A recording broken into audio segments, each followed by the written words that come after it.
Hello.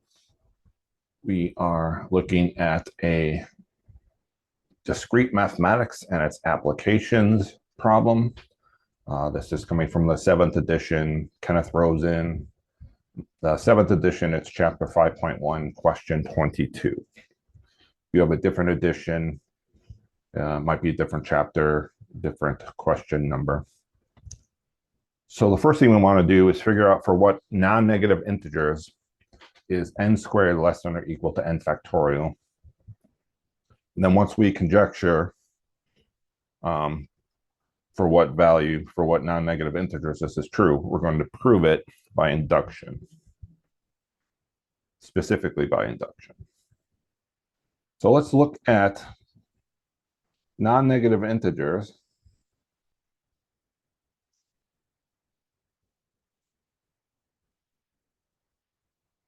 In other words, n would be greater than or equal to 0. So let's try some of these and see for what values this is true. So for n equals 0, 0 squared is less than or equal to 0 factorial. 0 squared is 0. 0 factorial is 1. That's something to keep in mind factorial-wise. 0 factorial is 1. 1 factorial is 1. This is just a fact. We won't prove that, but that is true. Now, how about n equals 1? Notice that this holds for n 0. So 1 squared, is that indeed less than 1 factorial? Well, 1 is indeed less than or equal to 1. So far, if we stopped, we would say, well, this works for n equals 0. And then we would try to prove it, and maybe we're successful. But there is a flaw in our proof if we did so. So n equals 2 is 2 squared. Is that less than 2 factorial? These should all have question marks. I'm not saying that they are. We're testing if they are. So is 4 less than or equal to 2 factorial is 2? No. That is not true. So let's start again. Let's start at n equals 3. We get 3 squared is less than or equal to 3 factorial. And we want to know, is that true? 3 squared is 9. Is that less than or equal to 3 times 2 times 1, which is 6? Nope. That is not true. So let's test n equals 4.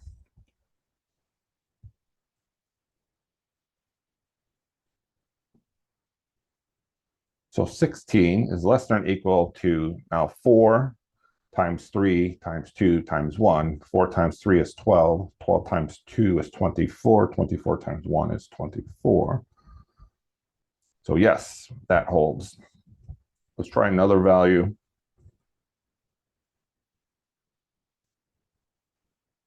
And 5 squared is 25. And 5 factorial is 5 times 4 times 3 times 2 times 1. Now we know 4 factorial is 24, so if we multiply 24 by 5, we get 120. And yes, this is true. So you can see that the factorial is getting larger quicker than the square. So it would be safe at this point to assume that our conjecture would be for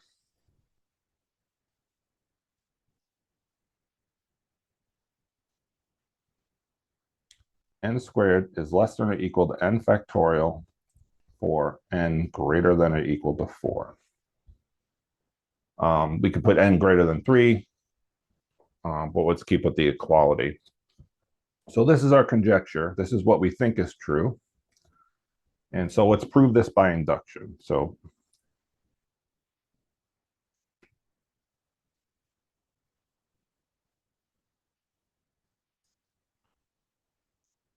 the base case,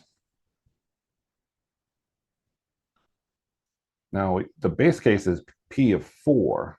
P is the statement n squared is less than or equal to n factorial. So we are checking that this holds for P of 4. And we've already seen that when n equals 4, that 16 is indeed less than 24. So the base case holds. We showed that up here. In fact, we have n4 and n5. So this holds. So now let's look at the inductive step.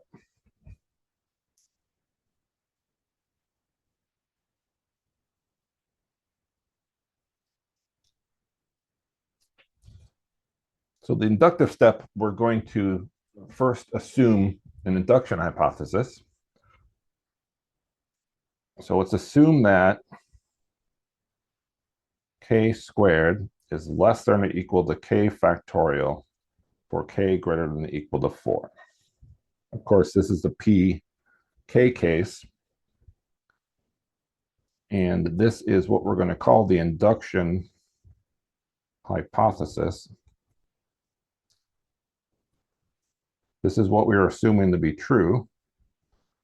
If you see my other videos, you know I like to write IH. I don't always use it, but it's gotten to be a habit where when I was an undergrad math major, I would write these proofs and at the end just check really quick that I use the induction hypothesis, and I would look for my little IH box somewhere. That's mostly because professors I had said that if you don't use the induction hypothesis, you probably are doing something wrong or making assumptions that you shouldn't have. So I always checked. So it's just a habit. So that's the induction hypothesis. That's what we're assuming is true for all values of k greater than or equal to 4. Now we want to show the next case. We want to show that the k plus 1 case is true. I like to write, again, as habit, what I want to show. So we want to show,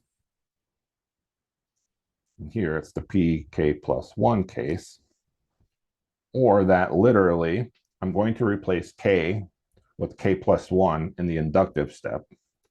So this becomes k plus 1 squared is less than or equal to k plus 1 factorial. Now this is a question mark because we're not assuming this is true. We're not saying that's true. This is what we want to show. This is where we want to end up at the end of this proof. So like any induction proof where we are showing that the left-hand side is equal to the right-hand side, or the left-hand side is less than or equal to the right-hand side, or any series of inequalities that we build to show this is true, we're going to start at some point in the we want to show our pk plus 1 case. So in other words, I want to look at the left-hand side of this supposed inequality. And we have k plus 1 squared, which if we FOIL, let me write it this way.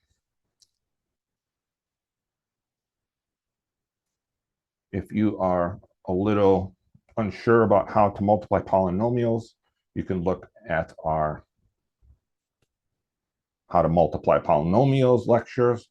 I will put a link in the description for that. So we're going to FOIL, so we get k squared plus 2k plus 1. That's very nice. Now, by the induction hypothesis, we said that k squared is less than or equal to k factorial.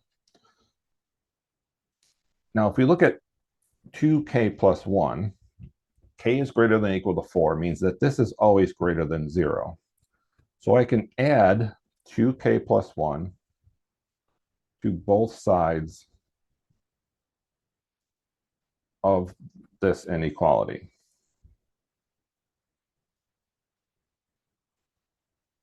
Because multiplying a positive number will not affect the inequality. In fact, if it was negative, it would be fine too, but just note that I can add this to both sides and not affect the inequality. So then k squared, I'm going to add 2k plus 1. It's less than or equal to k factorial plus 2k plus 1. Now, the reason we did that is obvious, because k squared plus 2k plus 1 is actually k plus 1 squared. So effectively, we're building, again, the inequality. And let me write it this way so we can see that k plus 1 squared, which is the left-hand side of what we're trying to show, is equal to k squared plus 2k plus 1 is less than or equal to k factorial plus 2k plus 1. So that's what we're building. Okay, so let's stop a second in this chain and look at how 2k plus 1 might relate to 2 times k factorial. Now, 2k plus 1 is less than or equal to 2k factorial, 2 times k factorial, for values of k greater than or equal to 4. Now, this should be obvious.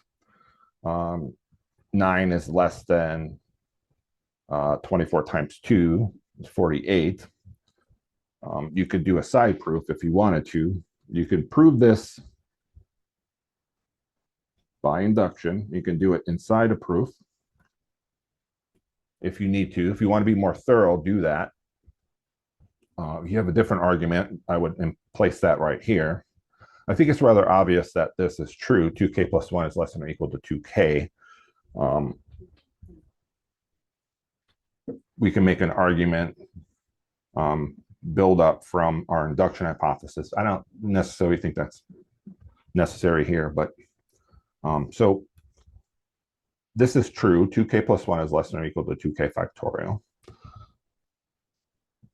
So k factorial, again, is positive. We don't need that to be true, but it's always good to check when I'm going to add, multiply to my inequalities. I want to make sure that I can do so without affecting the inequality. So I can add a k factorial to both sides.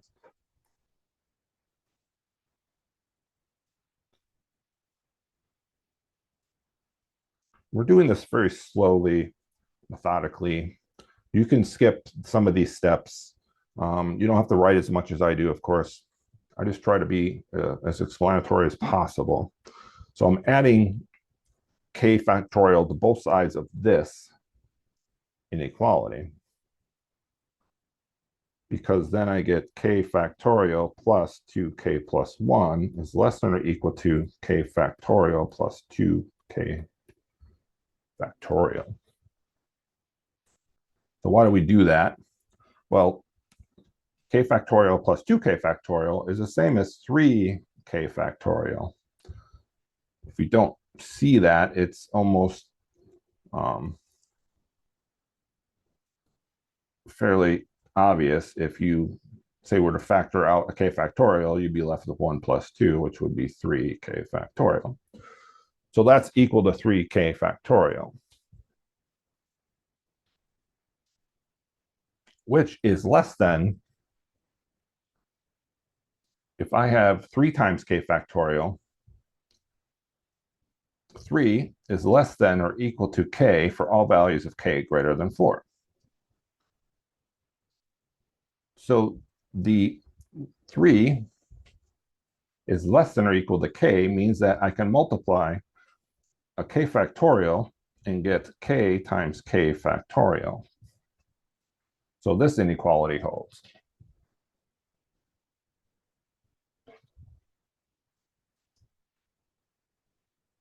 Now,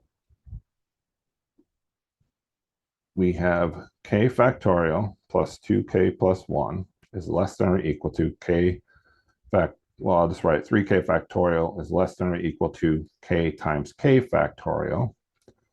And I can say this is strictly less than k plus 1 times k factorial, because obviously k is less than k plus 1. So again, we're building these inequalities. We're doing it methodically so that we can say at the end here, so let's put this all together. Our above inequality and our current inequality. And so what we have is k plus 1 squared is equal to k squared plus 2k plus 1 is less than or equal to k factorial plus 2k plus 1. It's less than or equal to 3k factorial. It's less than k times k factorial. It's less than k plus 1 times k factorial. Now, as an aside, let's look at what k plus 1 times k factorial is. Well, if I look at this as a multiplication of k, so k factorial is k all the way down to 1. So this is essentially this, which is just k plus 1 factorial. So by transitivity, we're saying that this is strictly less than this, and that's equal to k plus 1 factorial. Therefore, k plus 1 squared is less than k plus 1 factorial for k greater than or equal to 4. So we are done. That is the proof. We proved that k, I'm going to revert back, n squared is less than or equal to n factorial for n greater than or equal to 4. QED, and we are done. So that's it for this video. Like and subscribe if you can. Let us know if there's some problem you'd like to see from discrete math or any other area of mathematics. And have a great day. Thank you.